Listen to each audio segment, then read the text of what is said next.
மது என்பது இளைஞர்களை அழிப்பதற்காகவும் வறுமையில் உள்ளவர்களை மேலும் வறுமைக்கு தள்ளுவதற்காகவும் வடக்கு கிழக்கில் பாதிக்கப்படுகின்றது என்பது தெரிந்த உண்மை.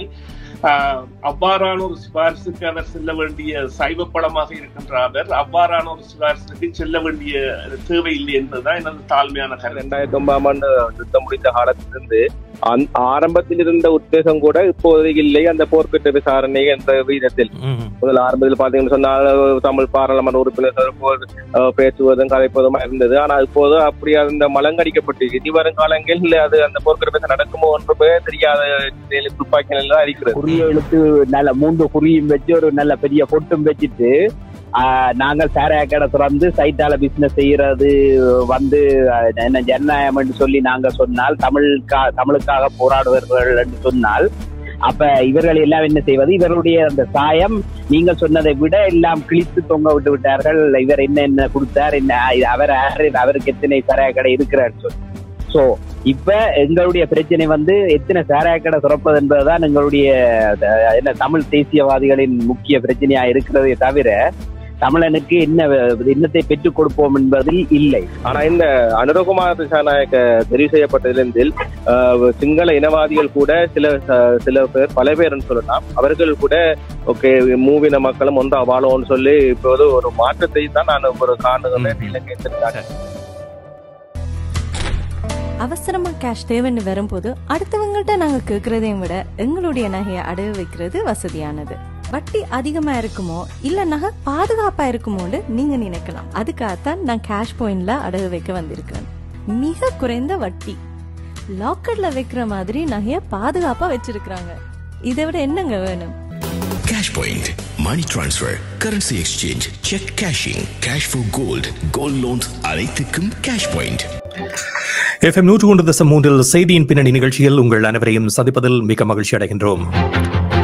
இலங்கையிலிருந்து வெளிவருகின்ற செய்திகள் இம்முறை நாடாளுமன்ற தேர்தலை முன்னோக்கி நகர்த்துவதற்கான பல்வேறு களங்களை உருவாக்குவதாக தெரிகின்றது. அதே நேரத்தில் சர்வதேசத்தினுடைய தலையீடுகள் தொடர்ந்தும் இலங்கை மீது பார்வையை செலுத்துவதையும் பார்க்கக்கூடியதாக இருக்கின்றது. புதிதாக பதவியேற்றிருக்கின்ற ஜனாதிபதி அனுரகுமார திசாநாயக்கவை பல நாட்டு பிரதிநிதிகள் சந்தித்து வாழ்த்துக்களை தெரிவிப்பதோடு தாங்கள் எதிர்காலத்தில் என்னென்ன விடயங்களை செய்ய இருப்பதான ஒரு உறுதிமொழியையும் கொடுப்பதையும் பார்க்கக்கூடியதாக இருக்கின்றது. இதே நேரத்தில் இந்தியாவினுடைய கரிசனை இந்த தேர்தல் நடைபெற்று முடிந்ததில் இருந்து அதிகமாக இருப்பதை பார்க்கக்கூடியதாக இருக்கின்றது. பல தடவைகள் அரசாங்கத்தைச் சேர்ந்த பல பிரதிநிதிகளையும் இலங்கை இந்திய நட்புறவு என்ற ரீதியில் பலரும் சந்தித்து வருவதை பார்க்கக்கூடியதாக இருக்கின்றது. அதிலும் அடிக்கடி இலங்கையினுடைய உயர்ஸ்தானிகர் சந்தோஷ் யா அவர்கள் பல தரப்பினரையும் சந்தித்ததை பார்த்தோம். இப்பொழுது சுப்பிரமணியம் ஜெய்சங்கர் அவர்கள் இந்திய வெளியுறவுத்துறை அமைச்சர் இலங்கைக்கு விஜயத்தை மேற்கொண்டிருக்கின்றார். இந்த விஜயமும் மிகவும் உன்னிப்பாக கவனிக்கப்படுகின்றது. அதே நேரத்தில் நாடாளுமன்ற தேர்தலில் தமிழர் தரப்பு என்ன நடவடிக்கை எடுக்கப் போகிறது, எவ்வாறு செயற்பட போகின்றது என்ற கேள்விகளும் இருக்கின்றன. இது குறித்து தான் காலை வேளையில் பேச இருக்கின்றோம். இப்பொழுது எங்களோடு இணைந்திருக்கின்றார் சுரேஷ், அவரை சந்திக்கின்றோம். வணக்கம் சுரேஷ். வணக்கம் ராம். வணக்கம் நேயர்களே. ஆமாம், இந்த இந்திய வெளியுறவுத்துறை அமைச்சருடைய விஜயம் என்பது தற்போதைய காலகட்டத்தில் எவ்வளவு முக்கியமானது? குறிப்பாக கலாநிதி அமரசூரிய அவர்களையும் சந்தித்திருக்கின்றார். இது மட்டுமல்லாமல் இலங்கை ஜனாதிபதியையும் சந்தித்திருக்கின்றார். இந்த சந்திப்பு தற்போதைய காலகட்டத்தில் எவ்வளவு முக்கியமானது? நிச்சயமாக இந்தியா எந்தவித ஒரு பாதிப்பையும் உடனடியாக பெறாத நாடாகவும் இந்தியா நட்பு நாடாக தொடர்ந்து பயணிப்பதற்காகவும் இவ்வாறான ஒரு சந்திப்பு முயற்சி அவர்களுக்கு தேவையான ஒன்றாக இருக்கின்றது. இந்த இடதுசாரி கலந்த தலைவராக அனுர திசாநாயக்கா அடையாளப்படுத்தியதும் அந்த மக்களின் நாயனாக அல்லது அடித்தட்டிலிருந்து வந்தவராக காணப்படுவதும் அவர் மாற்றங்களை நிறைய கொண்டு வருவார் என்கின்ற எதிர்பார்ப்பை மக்கள் மத்தியில் ஏற்படுத்தி இருக்கின்றது. எனவே அவ்வாறான நிலையில் இவ்வாறான சந்திப்பு என்பது நிச்சயமாக அவர்களுடைய வாழ்க்கையை அதாவது எவ்வாறு கூறுவார்கள் அவர்களுடைய இந்தியாவினுடைய நோக்கங்கள் மற்றும் முதலீடுகள் சிதியாமல் இருப்பதற்கான நடவடிக்கையாக மேற்கொள்கின்றார்கள். இதே நேரத்தில் இம்முறை நாடாளுமன்ற தேர்தலுக்கான ஆயத்தங்கள் நடைபெற்றுக் கொண்டிருக்கின்ற நிலையில் தமிழர் தரப்பு என்ன செய்ய போகிறது என்ற கேள்வி மக்கள் மத்தியில் எழுந்திருக்கின்றது. அத்தோடு தமிழ் அரசியல்வாதிகளை மக்கள் நம்ப தயாரில்லை என்ற ஒரு செய்தி தமிழ் மக்களால் பரப்பப்பட்டு வருவதையும் பார்க்கக்கூடியதாக இருக்கின்றது. குறிப்பாக இந்த மதுபான கடைகளுக்கான லைசன்ஸ் உரிமம் வழங்கப்பட்டதில் இருந்து தமிழ் அரசியல்வாதிகள் மீதான ஒரு சந்தேக பார்வை இப்பொழுது எழுந்திருக்கின்ற நிலையில் EPRLF தலைவர் சுரேஷ் பிரேமச்சந்திரன் அவர்கள் இப்பொழுது ஒரு விடயத்தை தெரிவித்திருக்கின்றார். தாங்கள் சங்கு சின்னத்தில் போட்டியிட இருப்பதாக. இந்த சங்கு சின்னம் என்பது ஜனாதிபதி தேர்தலில் ஒரு பொது வேட்பாளருக்காக அறிவிக்கப்பட்ட சின்னம். கட்சி பேதங்களை கடந்து சங்கு சின்னம் தமிழர் என்ற ஒற்றுமையை எடுத்து எம்பும் வகையில் வாக்களிப்பதற்கு பயன்படுத்தப்பட வேண்டும் என்ற ஒரு உத்தரவாதம் அளிக்கப்பட்டதன் காரணமாகத்தான் 2 லட்சத்துக்கும் மேற்பட்ட மக்கள் அந்த சின்னத்திற்கு தமிழர் என்ற ஒரு குடையின் கீழ் வாக்களித்திருந்தார்கள். இப்பொழுது அவர்களை ஏமாற்றுகின்ற ஒரு நடவடிக்கையாக இதனை பார்க்கலாமா? இவ்வாறு சுரேஷ் பிரேமச்சந்திரன் அறிவித்திருக்கின்ற இந்த சங்கு சின்னம் என்பது தேர்தலுக்கு பயன்படுத்தப்படுவதை எவ்வாறு தமிழ் மக்கள் பார்க்க போகிறார்கள்? ஆம், நிச்சயமாக இது அவர்கள் மக்களை பலிக்கடா ஆக்கி இருக்கின்றார்கள். மக்களுக்கு கொடுத்த நம்பிக்கையை, பொது அமைப்புகளுக்கு கொடுத்த நம்பிக்கையை அவர்கள் இல்லாது செய்கின்றார்கள். அந்த அமைப்புகள் எல்லாம் தமிழ் தேசியத்திற்காகவும் சர்வதேசத்திற்காகவும் தான் தாங்கள் இவ்வாறு போட்டியிடுவதாக கூறியிருந்தார்கள். ஆனால் அவ்வாறு அல்ல என்பதை இப்பொழுது அவர்கள் தங்களுடைய நடவடிக்கைகள் மூலம் தங்களுக்காக இதனை செய்கின்றார்கள் என்று காட்டுகின்றார்கள். இது உண்மையிலேயே ஒரு புறம்போக்கான அரசியல், கீழ்த்தரமான அரசியல். மக்களை நம்ப வைத்து அவர்களை தமிழ் தேசியத்தின் பால் ஏற்படுத்துகின்ற ஒரு விடயமாக மாற்றி வருகின்றார்கள். மக்கள் தமிழ் தேசியத்தின் மீதான ஒரு விருப்பற்ற நிலைக்கு செல்வதற்கு இவர்களே காரணமாகின்றார்கள். அத்தோடு இந்த மதுபான சாலைகளுக்கான அறிவிப்பு என்பது நிச்சயமாக சுமந்திரன் அவர்கள் அதை பகிரங்கப்படுத்த வேண்டும் என்று கேட்டிருக்கின்றார் என்றால் பல பாராளுமன்ற உறுப்பினர்களின் பெயர்கள் இன்னும் வெளிவரவில்லை. அது மக்களிடையே பலத்த சினத்தை ஏற்படுத்தி இருக்கின்றது.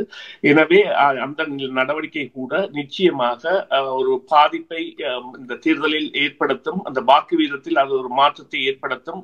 சில வேளைகளில் தேசிய கட்சிகளுக்கு வாக்குகள் பிரிந்து செல்லக்கூடிய சந்தர்ப்பத்தை இந்த பாராளுமன்ற உறுப்பினர்களின் நடவடிக்கைகள் அவர்கள் மௌனமாக அந்த பார் லைசன்ஸ்கள் என்பன 2-3 கோடி ரூபாய்களுக்கு விற்கப்பட்டதால் அவை அந்த மக்கள் மத்தியில் ஒரு சலனத்தை ஏற்படுத்தி இருக்கின்றன. ஆனால்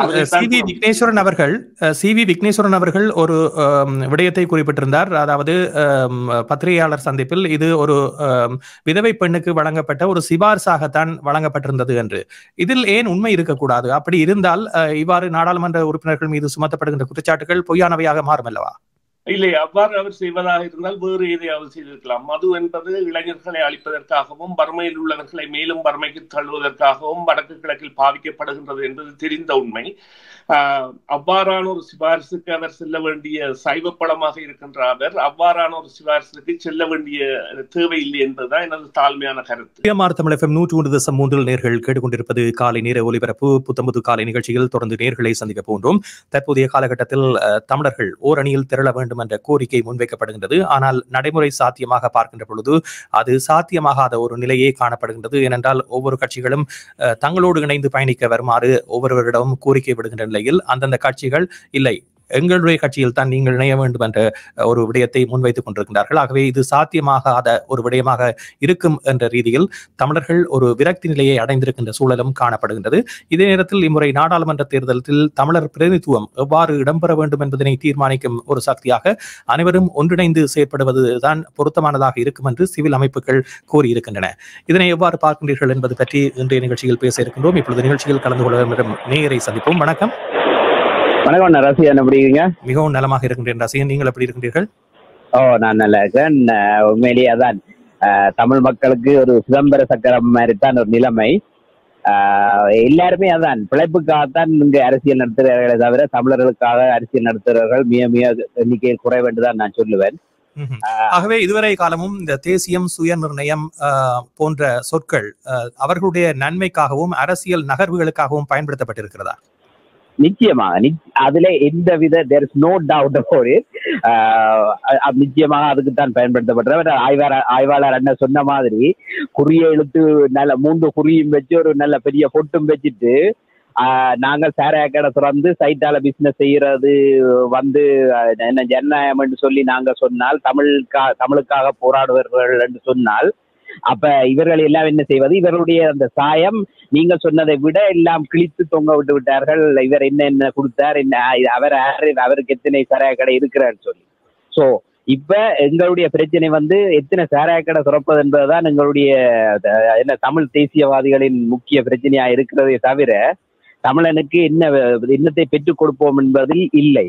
ஆகவே இது நான் ஏற்கனவே சொன்ன விஷயம்தான். இவர் எல்லோருமே அந்த அந்த அந்த குறிப்பிட்ட காலத்தை நாங்க தவற விட்டு விட்டதால் எல்லோருமே தங்களுடைய பிழைப்பையும் இதையும் தமிழனை வைத்தே செய்து கொண்டு வாழ வேண்டும் என்பதுதான் இப்பொழுது அவருடைய சிந்தனையாக இருக்கிறது. உண்மையிலேயே இது கடைசி நீங்க இருந்து பாருங்க, கடைசி வரையும் எவருமே ஒன்று சேர போவதில்லை. ஏனென்னு சொன்னால் அவரவர்கள் தங்களுடைய இதுல இருந்தால்தான் கட்சியில இருந்தால்தான் தாங்கள் நினைச்சதை வேண்டிக் கொள்ள முடியும். சரி, இப்பொழுது பார்க்கின்ற பொழுது அன்ருகுமார திசாநாயக்க அவருடைய அணி என்பது குறிப்பாக தமிழர்களுடைய இதயங்களையும் கவரும் வகையில் தங்களுடைய செயற்பாடுகளை விரித்திருப்பதை பார்க்கின்றோம். அதே நேரத்தில் ஏற்கனவே அவர் பதவியேற்றவுடன் பல்வேறு மாற்றங்களை செய்திருப்பதன் காரணமாக சிங்கள மக்கள் மத்தியிலும் ஒரு வாய்ப்பு அவருக்கு இருக்கும் என்று ஊகம் தெரிவிக்கப்படுகின்றது. நாடாளுமன்ற தேர்தலில் கூடுதலான ஆசனங்களை கைப்பற்றக்கூடிய வாய்ப்பு இருப்பதாக தெரிவிக்கப்படுகின்றது. அதே நேரத்தில் ஏனைய சிங்கள கட்சிகளும் பிளவுபட்டு போய் இருக்கின்ற சூழலில் இவ்வாறு தேசிய ஜனநாயக முன்னணி என்பது சிறப்பாக செயற்படுகின்ற பட்சத்தில் அதனால் ஏற்படக்கூடிய வாய்ப்புகள் என்பது எப்படி இருக்க போகிறது? ஏனென்றால் தமிழர் பிரதிநிதித்துவத்துக்கு குறிப்பாக சில ஆசனங்கள் இப்பொழுது இருக்கின்ற ஆசனங்களையும் இழக்கின்ற ஒரு நிலை ஏற்பட்டால் அதனால் ஏற்படக்கூடிய பாதிப்பு அல்லது விளைவுகள் எப்படி இருக்கும்? ஆமாம், இது நிச்சயமாக மக்கள் மனதில் அப்படி ஒரு ரெண்டையும் பிரித்து பார்க்கின்ற, அதாவது வந்து அது நன்மைகளை ஒப்பிட்டு பார்க்கின்ற தன்மை ஒன்று நிச்சயமாக வரும்.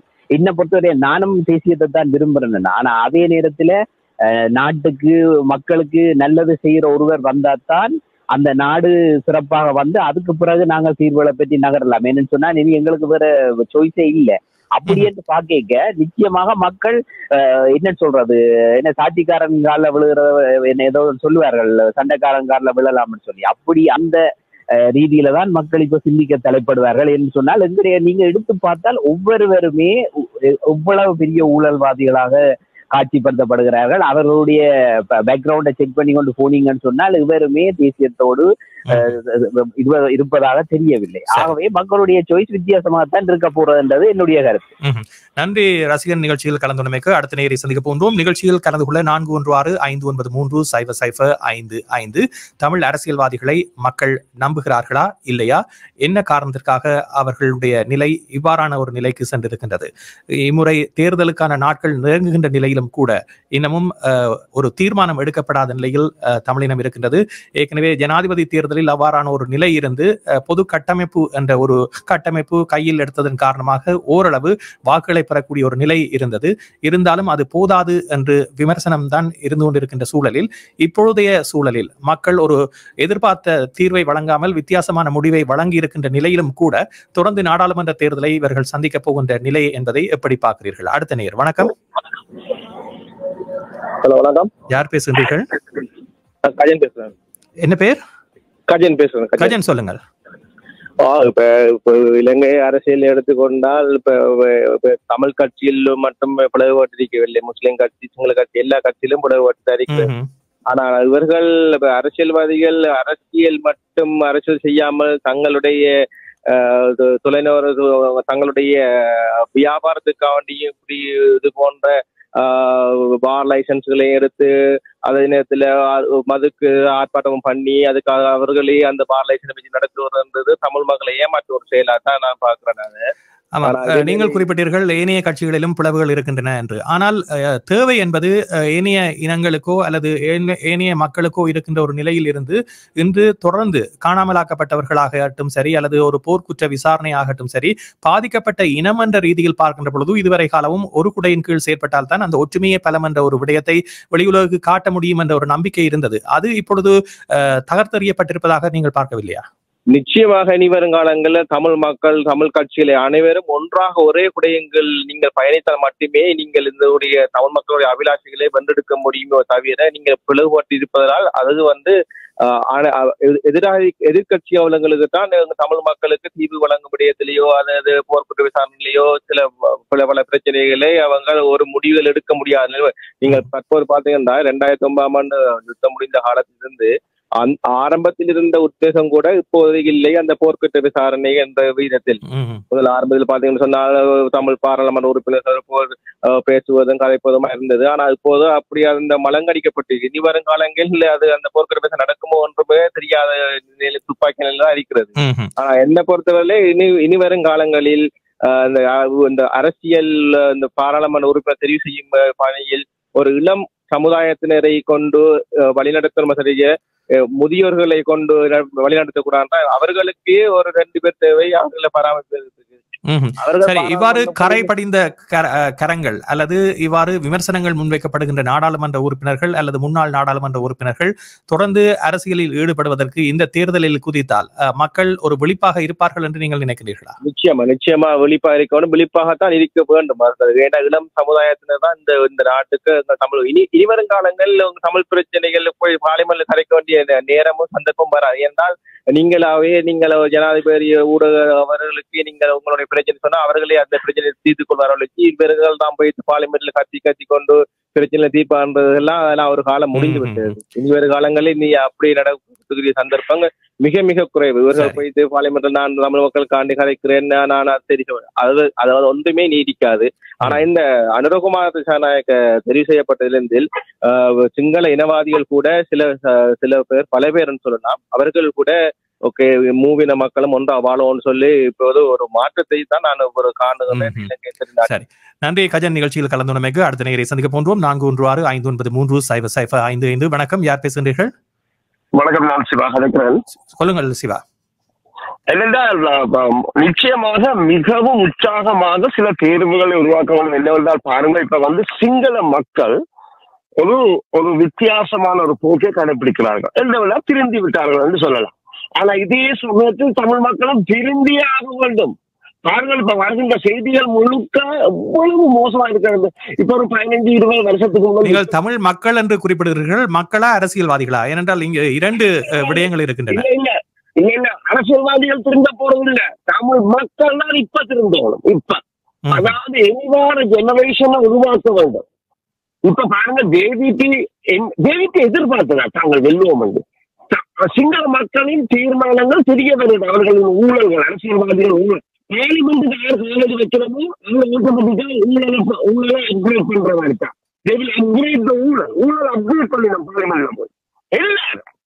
சரி, இது இதுக்கு முக்கிய காரணம் இவ்வளவு காலம் தமிழ் மக்கள் கூட்டணி. சரி, இப்பொழுது இந்த பார் லைசன்ஸ் பிரச்சனை என்பது பெயர் பட்டியல் வெளியிட்டால் அதனால் தமிழ் நாடாளுமன்ற உறுப்பினர்களுடைய பெயர்கள் அதில் இடம்பெற்றால் இந்த தேர்தலில் அது செல்வாக்கு செலுத்துமா? நிச்சயமாக இதுக்கு செல்வாக்கு இது நிச்சயமாக இதை பாதிக்கும். இவர்களை நிச்சயமாக பாதிக்கும். இவர்களின் ஊழல்கள் இப்போது தொலைபேசி மூலம் எல்லோருக்கும் போய் செல்லுகின்றது. சரி, நன்றி. நிகழ்ச்சியில் கலந்து கொண்டமைக்கு சிவா. அடுத்த நேரை சந்திக்கின்றோம். வணக்கம், யார் பேசுகின்றீர்கள்? வணக்கம், உங்களுடைய பேர் என்ன? என்னுடைய பேர் இனியவன் இசாருதீன். என்ன பேர்? இனியவன், சொல்லுங்கள். உங்களோட கேள்வி என்னன்றது சொல்லுங்க, நான் ஒவ்வொன்றா பதில் கொடுக்கிறேன். நான் ஒரு கவிஞர், எழுத்தாளர், ஊடகவியலாளர். ஆமாம், ஒவ்வொரு கேள்வி அல்ல, பொதுவாகவே இப்பொழுது நடைமுறை பிரச்சனை தொடர்பாக பேசிக் கொண்டிருக்கின்றோம். அதாவது இப்பொழுது தமிழர்கள் ஓரணியில் திரள வேண்டும் என்ற ஒரு கோரிக்கை முன்வைக்கப்படுகின்றது. இருந்தாலும் இப்பொழுது ஒவ்வொரு கட்சிகளும் பிளவுபட்டிருந்த நிலை தான் காணப்படுகிறது. இது சாத்தியமான ஒன்றாக இருக்கின்றதா? என்றால் நாடாளுமன்ற தேர்தலுக்கான நாட்கள் நெருங்கிக் கொண்டிருக்கின்றன. அல்லது இவ்வாறு ஒன்றுபட்டு செயற்படாவிட்டால் தமிழர் பிரதிநிதித்துவம் என்பது இழக்கப்படக்கூடிய வாய்ப்பு இருப்பதாக கூறப்படுகின்ற நிலையில் எவ்வாறு தமிழினம் இதனை எதிர்கொள்ளப் போகிறது? அதாவது உலக அரசியலில் இலங்கை அரசியல் ஒரு வித்தியாசமான நிலையை அடைந்திருக்கிறது. பெர்னார்ட் ஷா சொன்னார், அரசியலில் ஈடுபடுபவர்கள் பெரும்பான்மையானவர்கள் கடைசியில் அயோக்கியர்களாகி விடுகிறார்கள் என்று சொல்லி. அதாவது ஒற்றுமை இருந்தாலும் இல்லாவிட்டாலும் அவர்கள் தன்னை மட்டுமே தன்னிறைவடைவதற்காக அவர்கள் ஒவ்வொருத்தரும் அதாவது தாங்கள் முயற்சி செஞ்சு கொண்டிருக்கிறார்கள். அப்படித்தான் இதுவரை காலமும் வரலாறு இருந்திருக்கிறது. முஸ்லிம், தமிழ், சிங்கள எல்லாரும். இன்றைய காலகட்டத்தில் மக்கள் ஒரு புதுமையை விரும்புகிறார்கள். பெரும்பான்மையான மக்கள் தமிழ், சிங்கள, முஸ்லிம் மக்களில் இளைஞர்களில் முன் நிற்கிறார்கள். இவர்கள் அத்தனை பேரும் ஒரு நல்ல உணர்வு ரீதியாக, அறிவு ரீதியாக ஒரு ஒரு ஒரு ஒரு ஒரு புதிய தலைமுறையை அல்ல ஒரு புதுமையான அரசியல், ஒரு தூய்மையான அரசியல், ஆரோக்கியமான அரசியல் நிலவ வேண்டும் என்று எதிர்பார்க்கிறார்கள். ஆனால் தமிழ் மக்கள் அவ்வாறு எதிர்பார்த்தாலும் கூட கள யதார்த்தத்தை பார்க்கின்ற பொழுது இவ்வாறு இளம் தலைமுறையினர் என்பது தேர்தல் களப்பணியிலோ அல்லது தேர்தலிலோ தமிழர் தரப்பு பகுதிகளில் இருக்கின்றனரா? தமிழர் தரப்பு பகுதியினர் இருக்கலாம், அதாவது 1-2 பேர் இருக்கலாம். ஆனால் எல்லோரும் பிளவுபட்டு இருப்பதால் அவர்களுக்கு வெற்றி கிடைப்பது என்பது மிக கஷ்டம். சரி, நன்றி இனியவன். நிகழ்ச்சியில் கலந்து கொண்டமைக்கு அடுத்த நேரை சந்திக்க போன்றோம். வணக்கம், யார் பேசுகின்றீர்கள்? வணக்கம். வணக்கம். யார் பேசுகிறீர்கள்? ஒற்றுமையன். என்ன பேர்? ஒற்றுமையன். ஒற்றுமையன். சரி, நீங்கள் சொல்லுங்கள். என்னன்னு சொன்னால் ஓகே, தெற்கில மாற்றம் வந்தது உண்மை. மற்றது நீங்கள் இப்ப நாங்கள் நெகட்டிவ் இதுகளை கதைச்சு கொண்டுதான் இருக்கிறோம், இந்த சாராய கடை அந்த விஷயங்கள் எல்லாம். ஆனால் அதையும் கடந்து இந்த அரசியல்வாதிகள் மக்களை ஏமாத்த இறங்கிட்டினம் என்றது எல்லாருக்கும் விளங்கி இருக்கு. மக்களும் ஒரு ஒரு அங்கலாய்த்த நிலையில தான் அவை இருந்து கொண்டு இருக்கணும் என்றதே அறியக்கூடியதா இருக்குது. ஆனா எங்க இது பிழைக்குதுன்னு சொன்னா, இந்த ஒற்றுமைய மக்கள் மத்தியில தமிழ் மக்களை ஒரு குடையின் கீழ் கொண்டு வருவதற்கு இளைஞர்கள் முன்வரவில்லை. இப்ப அனுராக்களின் இளைஞர்கள் முன்னுக்கு சென்ற தேர்தலை விட இன்று அமோக வெற்றியை அடைந்ததின் முக்கிய காரணம் மற்ற அரசியல்வாதிகளின் வெறுப்பு தன்மையின் காரணமாக இந்த ஒற்றுமை ஏற்பட்டது. அதே மாதிரியான உருவாக்கத்தை நாங்கள் தமிழர் ஏரியாவிலையும் ஏற்படுத்துவதற்கு ஒரு சான்ஸ் இப்ப கிடைத்தபடியால் இந்த ஒற்றுமை தமிழரின் ஒரு குடையின் கீழ் வருவதற்குரிய சாத்தியம் நன்றாக உள்ளது. இந்த நேரத்தில் எல்லா இளைஞர்கள், அதாவது இளைஞர்களை முன்னுக்கு அந்த ஒற்றுமையை ஏற்படுத்துவதற்கு நாங்கள் தயார் செய்ய வேண்டியது புலத்தில், அதாவது வெளிநாட்டில் இருக்கும் தமிழர்கள் உருவாகினால் நல்லம் என்பது ஆனால் பதிவு செய்யப்பட்ட கட்சிகளாக இருக்கின்ற கட்சிகள் எடுக்கின்ற தீர்மானங்களுக்கு அமையத்தான் இவ்வாறான கூட்டணியாகவோ அல்லது இனியவர்களோ இணைந்து கொள்ள முடிகின்ற ஒரு நிலை காணப்படுகின்றது.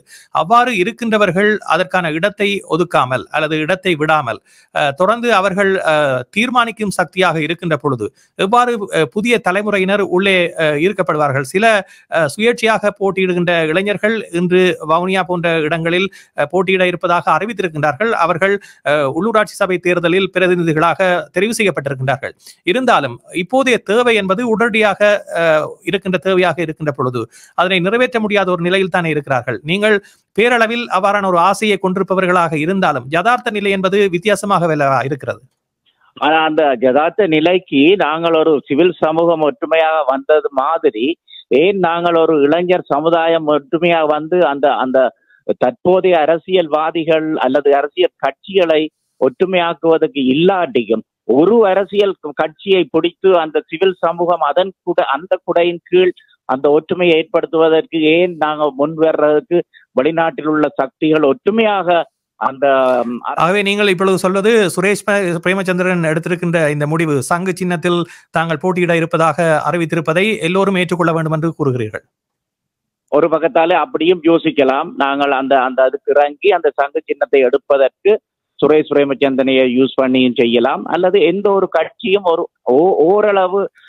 ஓரளவு மக்களுக்கு நன்மை செய்யணும் என்ற ஒரு கட்சியை பிடிச்சு அந்த சிவில் சமூகம் ஒரு யங்ஸ்டர்ஸை உருவாக்கி சிவில் சமூகம் மூலம் அந்த ஒரு குடையின் கீழ் கொண்டு வருவதற்குரிய மக்களை ஒரு குடையின் கீழ் கொண்டு வரக்கூடிய சாத்தியக்கூறை ஏற்படுவதற்கு வெளிநாட்டிலிருந்து பிரஷர் ஒற்றுமையான ஒரு கட்சியோ அல்ல ஒரு சமூகம் ஏற்படுத்தி அதை உருவாக்குவதற்கு நாங்கள் முயற்சி செய்ய வேண்டும்.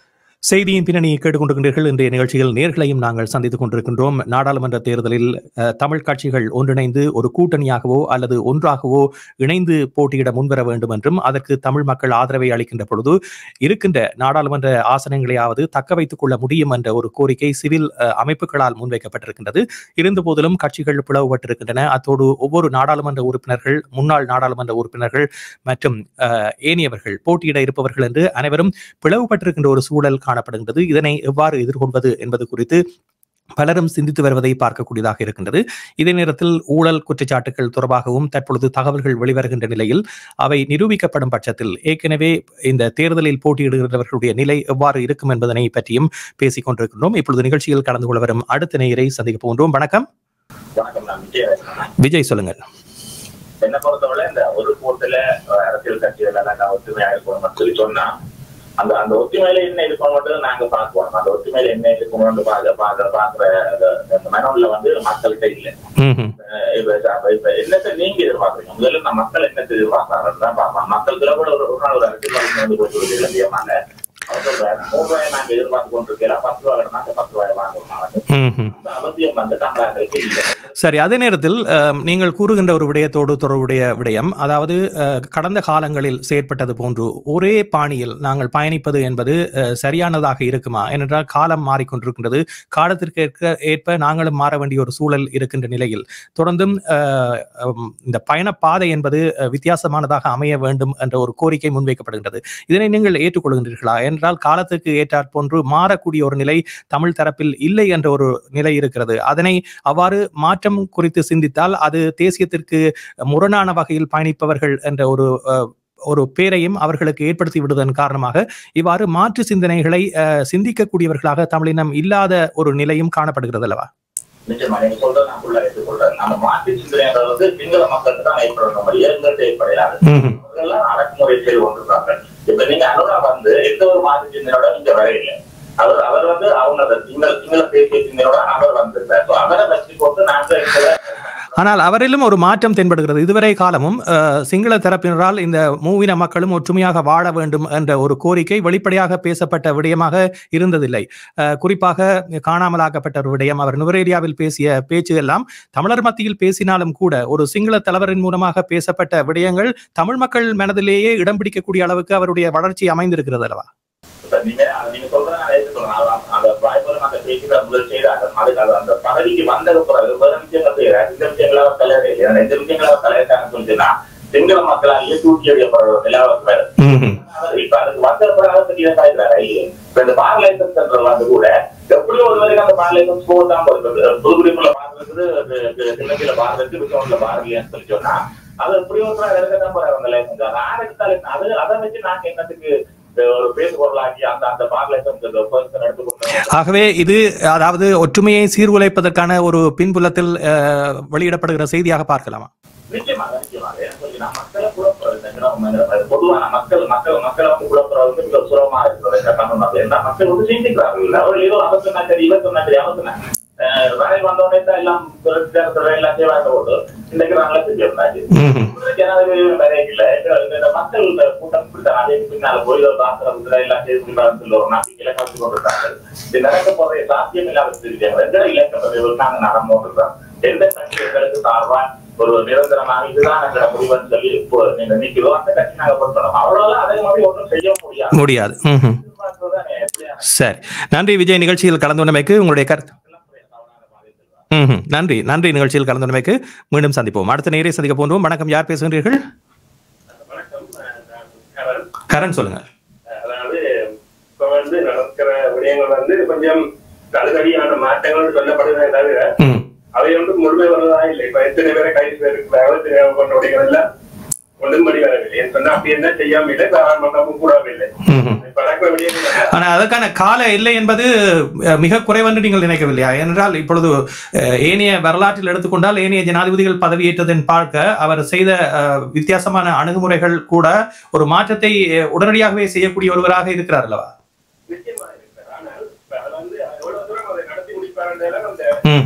அவருடைய வெற்றியும் அதில் தான் தங்கி இருக்கிறது.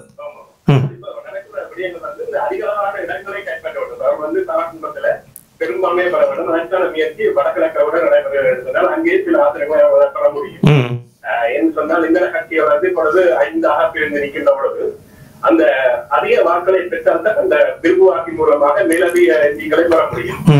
அப்ப இவர்கள் 5ஆக பிரியும் பொழுது அவர்களுக்கு அந்த மேலதிக விருப்பு வாக்காளை எம்பியை பெற முடியாமல் போகலாம்.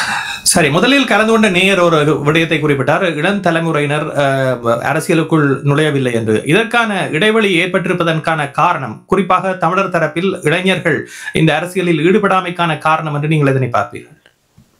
ஒன்று வந்து அவர்களுக்கான வழிபடாதது. அதாவது இந்த பாரம்பரிய இருப்பவர்கள் வந்து இளைஞர்கள் மற்ற தொழிற்பாளர்கள் அரசியல் ஆர்வம் கொண்டவர்களை எடுத்து தாங்கள் அந்த இடங்களை அவர்களை விட்டுக் கொடுப்பதற்கு தயாராக இருக்கவில்லை. இன்று கூட 65 வேலை கடந்தவர்கள் ஒருவர் இது ஒரு நிறைய நேரம் அறிவிக்கவில்லை. நாங்கள் ஒருங்கிறோம் பாராளுமன்ற தேர்தல் இருந்தது. அப்ப அவர்கள் அந்த இடத்தை பிடித்துக் கொண்டிருந்தால் இளைஞர்கள் உள்ளே வர முடியாது. அவர்களுக்கான வழிவிடுதலை இதெல்லாம் தெரிய வேண்டும். நீங்கள் பார்க்கலாம், அங்கே ஓய்வூதியம் வந்து 60 பேர் பெறுவார் என்று சொன்னால் இங்க அரசியலையும் 65 அவரை ஒதுக்கி விடுங்க. இளைஞர்கள் வந்து ரொம்ப கிடையாது. 65 அப்படியான வரும் பொழுது அவருடைய சிந்தனைகள் அவிதமாக இருக்கும். குறிப்பிட்டது போல வந்து இந்த தமிழர் விடயங்கள் போன்ற விடயங்களை பெரியதாக செய்யாமல் இனிய நல்ல விடயங்கள் ஊழல் குறைக்கின்ற விடயங்கள் சட்டம் ஒழுங்கு விடயங்களை பொருளாதார விடயங்கள் எங்களுக்கான நன்மை வந்து மிக குறைவாக வடகிழக்குல சிங்கள இந்தியனை தமிழர்களே உள்ளடக்கிய ஒரு தீமை போட்டு கொஞ்சம் ஆசனைகளை ஆமாம், இதுவும் ஒரு ஆபத்தான கட்டம் என்று சொல்லலாம் அல்லவா? ஏனென்றால் ஏற்கனவே தமிழர் பிரதிநிதித்துவம் குறைந்து கொண்டு செல்லுகின்றது என்ற ஒரு நிலையில் நாடாளுமன்ற தேர்தலிலும் தமிழர்கள் பிளவுபட்டு செயற்படுகின்ற பொழுது இருக்கின்ற நாடாளுமன்ற ஆசனங்களும் இழக்கப்படுகின்ற பொழுது அது பதவியில் இருக்கின்ற ஆட்சி செய்கின்ற அரசுக்கு ஒரு வாய்ப்பாக அமைந்துவிடும். தாங்கள் கொடுப்பதைத்தான் இவர்கள் ஏற்றுக்கொள்ள வேண்டும் என்ற ஒரு நிலைக்கு மீண்டும் செல்லக்கூடிய ஒரு வாய்ப்பை ஏற்படுத்தும் அல்லவா? அப்படி அல்ல, வெற்றி பெற்ற கட்சியின் கொள்ளைக்கான செயற்படுறேன். நீங்க தமிழ் தேசிய கட்சியில இருக்கிறவர்கள் செயற்படுவதற்கும் அரசாங்க கட்சியில தமிழர் வருவதற்கு செயற்படுவதற்கு வித்தியாசம் நிறையவே பாராளுமன்றத்திலே வந்துவிட்டு அரசாங்க கட்சிக்கு மாறியவர்களாக இருக்கின்றனர். மாறி இருக்கு அவருடைய செயற்பாடு நீங்க குறிப்பிடுவது நிச்சயமாக உண்மை. இதெல்லாம் நாங்கள் அதனால நிறைய பாதிப்புகளை சந்திக்க போனோம். எங்களுடைய அரசியல் தலைவர்கள் அந்த ஒற்றுமைப்படுவதற்கு விருப்பம் இல்லை. ஆளாளுக்கு ஒரு ஈகோ வச்சு பண்ணிக்கிறார்கள். சரி, நன்றி நன்றி. நிகழ்ச்சியில் கலந்து அடுத்த நேரை சந்திக்க போன்றோம். நிகழ்ச்சியில் கலந்து கொள்கின்ற நேர்கள் விரைவாக உங்களுடைய கருத்துக்களை தெரிவிங்கள். பல நேர்கள் அழைப்பில் காத்திருக்கின்றார்கள், அவர்களை விரைவாக சந்திக்க போன்றோம். வணக்கம், யார் பேசுகிறீர்கள்? புருஷோத்தமன், சொல்லுங்கள். நாங்கள் படிக்காமையே நாங்கள் தேசிய ஆரம்பிக்கப்பட்ட போராட்டத்தை நாங்கள் பார்த்திருக்கோம். மக்கள் முட்டாள் என்ற தலைவர் சொல்லி அவங்க தமிழ் மக்கள் ஒற்றுமையான வழியா தானே இந்த போராட்டத்தை வளர்த்தவர். இன்று வரையும் தமிழ் மக்கள் தலைவருக்கு வயதாகிட்டு அந்த தலைவரை தான் எதிர்பார்த்திருக்கணும். என்றால் நல்ல ஆட்சி வழங்கினார் ஆயுத போராட்டம் நடத்த முடியாது. தலைவமாக நல்ல ஒரு தலைவர் வந்தா எங்களோட மக்கள் எத்தனை தடைகளை விகாத்து எந்த எதிர்ப்பை தாண்டியும் புதுசாக நல்ல சரி, நன்றி நன்றி. நிகழ்ச்சியில் கலந்து அடுத்த நேரை சந்திப்போம். வணக்கம், யார் பேசுகிறீர்கள்? சுதன், சொல்லுங்கள்.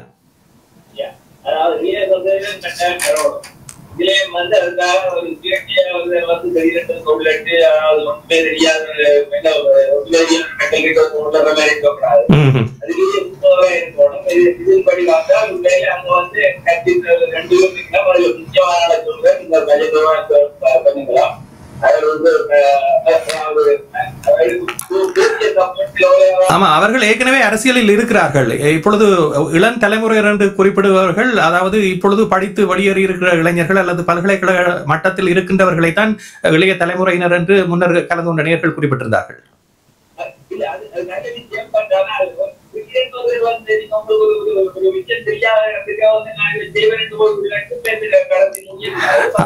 இப்பொழுது அரசியலில் முதிர்ச்சி பெற்றிருக்கின்ற பலரும் ஒரு இளைஞனாக கட்சியில் சேர்ந்து தங்களுடைய தொண்டு பணிகளை மேற்கொண்டுதான் வந்திருக்கிறார்கள்.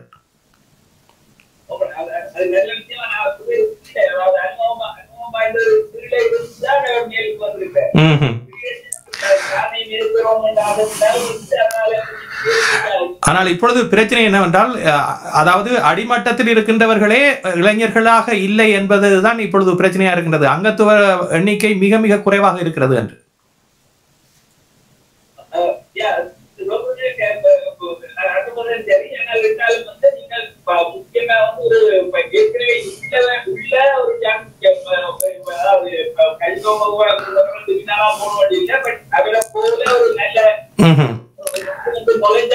ஆகவே இனம் காணப்பட்டு இவ்வாறானவர்கள் அரசியலில் ஈடுபட அனுமதிக்க வேண்டும் என்று சொல்லியிருக்கின்றீர்கள். சரி செல்வகுமார், இன்னும் ஒரு விடயம், இவ்வாறான தேர்தல்கள் அறிவிக்கப்பட்டு 1 மாதம் அல்லது 2 மாதம் இருக்கின்ற சூழ்நிலையில் தான் இந்த தேர்தல் பற்றியோ அல்லது தமிழ் மக்கள் மத்தியில் இருக்கின்ற ஒற்றுமை பற்றியோ அல்லது எவ்வாறு வாக்களிப்பது பற்றியோ சிந்திக்கிறார்கள். இதுவரை காலமும் அப்படித்தான் நடக்கின்றது. ஒரு தீர்க்கமான திட்டத்தை வகுத்து இவ்வாறான தேர்தலை எதிர்கொள்வது என்பது தமிழ் சமூகத்தை பொறுத்தவரையில் சாத்தியமில்லாத ஒன்றாகவே கடந்த காலங்களிலும் கழிந்திருக்கிறது. இனிவரும் காலத்திலும் அப்படித்தான் இருக்கிறது என்பதற்கு இம்முறை தேர்தல் கூட ஒரு எடுத்துக்காட்டாக இருந்திருக்கின்றது. தேர்தல் உடனடியாக அறிவித்த முடித்ததன் பின்னர் தான் எவ்வாறான அணுகுமுறைகளை மேற்கொள்ள வேண்டும் என்ற ஒரு நிலைக்கு தமிழ் மக்களும் செல்கின்றார்கள், அரசியல்வாதிகளும் செல்கின்றார்கள். இது தவிர்க்கப்பட வேண்டிய ஒன்றாக இருக்கின்ற நிலையில் தான் இப்ப அனுரகுமார திசாநாயகருடைய வெற்றிக்கு என்ன காரணம் என்று ஆராய்கின்ற பொழுது அவருடைய சமூக வலைதள பிரச்சாரம், இளைஞர்களுடைய கட்டமைப்பு, பல்கலைக்கழக மட்டத்தில் இருக்கின்ற கட்டமைப்புகள், இளைஞர்களை அவர்களுடைய கட்சியில் உள்வாங்கிய விதம் போன்ற பல விடயங்களை குறிப்பிடுகிறார்கள். அதன் மூலமாகத்தான் கடந்த காலங்களில் அவர்கள் செய்த செயற்பாடுகளுக்கு இப்பொழுது அறுவடை கிடைத்திருப்பதாக கூறப்படுகின்றது. அந்த வெற்றி உடனடியாக கிடைத்த ஒரு வெற்றியாக இல்லை. அவ்வாறான ஒரு நிலையில் நாங்கள் நகரவில்லை என்ற ஒரு கசப்பான உண்மை அதற்குள் பொதிந்திருக்கின்றது என்பதையும் மறக்க முடியாது அல்லவா? நாங்கள் அப்படியே எல்லாரும் சேர்ந்து அப்படி ஒரு இதை தொடங்கினா வெள்ளமா வரக்குள்ள ஆண்ட்ராய்டு நாங்களும் அப்படிதான் போகணும். எங்க மீதி கிடைத்த போறது வந்து ஆட்சி மாதிரி எல்லாரும் அப்படியே உண்மையில சிங்கப்பூர் மாய் வருவது நல்லதான். சரி, நன்றி. நிகழ்ச்சியில் கலந்து கொண்டமைக்கு. இன்றைய நிகழ்ச்சியின் நிறைவு நேரை இப்பொழுது நாங்கள் சந்திக்க போகின்றோம். வணக்கம், உங்களுடைய பேர் என்ன? குயின்சன், சொல்லுங்கள். தொழிற்பாடு இளைஞர்கள் இருக்கிறார்கள், அவர்கள் லோயர் அப்படி இருக்கிறார்கள். நல்ல சமூக ஊடகங்களில் ஆக்டிவாக இருக்கிறார்கள். அவர்களை ஏற்றுக்கொள்ள இந்த தமிழ் தேசிய கூட்டமைப்பு முன்வரவில்லை. ஏனென்றால் அவர்கள் தாங்கள் தான் பலவரும் என்று நினைக்கிறார்கள். ஆகவே புதியவர்களுக்கு இடம் அளிக்கிறதில்லை என்பது உங்களுடைய குற்றச்சாட்டாக இருக்கிறது. சரி, நன்றி குயின்சன். நிகழ்ச்சியில் கலந்து கொண்டமைக்கு. பல நேர்கள் இணைந்து கொண்டு தங்களுடைய கருத்துக்களை தெரிவித்திருக்கின்றார்கள். இந்த தேர்தலை எவ்வாறு தமிழினம் எதிர்கொள்ளப் போகின்றது, குறிப்பாக அரசியல்வாதிகள் என்ன முடிவை எடுக்கப் போகின்றார்கள் என்ற ஒரு கேள்வி ஒருபுறம் இருக்க, அதே நேரத்தில் ஊழல் குற்றச்சாட்டுகளில் பட்டியலை வெளியிட சொல்லி கேட்டிருப்பவர்கள் அனுரகுமார திசாநாயக்க தலைமையில் இந்த பட்டியல் வெளியிடப்படுமா என்ற ஒரு கேள்வியும் எழுந்திருக்கின்றது. இதனை பொருட்படுத்தக்கூடாது, தமிழர்களுடைய ஒற்றுமைதான் முக்கியம் என்றும் சொல்பவர்களும் இருக்கிறார்கள். ஆகவே பொறுத்திருந்து பார்ப்போம் அடுத்தடுத்த நகர்வுகள் எவ்வாறானதாக செல்ல போகின்றது என்பதனை. தொடர்ந்து வரும் நிகழ்ச்சிகளிலும் இது பற்றி நாங்கள் பேச இருக்கின்றோம். நிகழ்ச்சியில் கலந்து கொண்ட அத்தனை நேர்களுக்கும் நன்றி. நிகழ்ச்சியில் பங்கெடுத்துக் கொண்ட அரசியல் ஆய்வாளர் சுரேஷ் தர்மாவுக்கும் நன்றி தெரிவித்துக் கொண்டு இன்றைய நிகழ்ச்சியில் இருந்து விடைபெறுகின்றோம். நமது சமூக வலைதள பக்கத்தில் யூடியூபில் இதனுடைய காணொளி பதிவேற்றப்படும். அதன் பின்னர் நீங்கள் அதில் இருக்கின்ற காமெண்ட்ஸ் பகுதியில் உங்களுடைய கருத்துக்களை நீங்கள் தெரிவிக்கலாம். ஏனைய நேர்களை இணைத்துக் கொள்ள முடியாமல் இருக்கிறது, நேரம் போதாமையினால். இத்தோடு இன்றைய நிகழ்ச்சியை நாங்கள் நிறைவுக்கு கொண்டு வருகின்றோம். சிஎம்ஆர் யூடியூப் சேனலில் இணைந்திருக்கும் நேர்கள் அனைவருக்கும் எமது நன்றி. காமெண்ட்ஸ் பகுதியில் உங்கள் கருத்துக்களை தெரிவிக்க தவறாதீர்கள். முக்கிய செய்திகள், காணொளி தொகுப்புகள், நேர்காணல் என பலதரப்பட்ட அம்சங்களையும் உங்களுக்காக தருகின்றது சிஎம்ஆர் யூடியூப் சேனல். சிஎம்ஆர் என்று சர்ச் செய்து எமது யூடியூப் சேனலை சப்ஸ்கிரைப் பண்ணுங்கள். உங்கள் உற்றார் உறவினர் நண்பர்களோடும் இந்த காணொளி தொகுப்புகளை பகிர்ந்து கொள்ளுங்கள். அருகில் இருக்கின்ற முக்கிய காணொளி தொகுப்புகளையும் தவறவிடாமல் பாருங்கள்.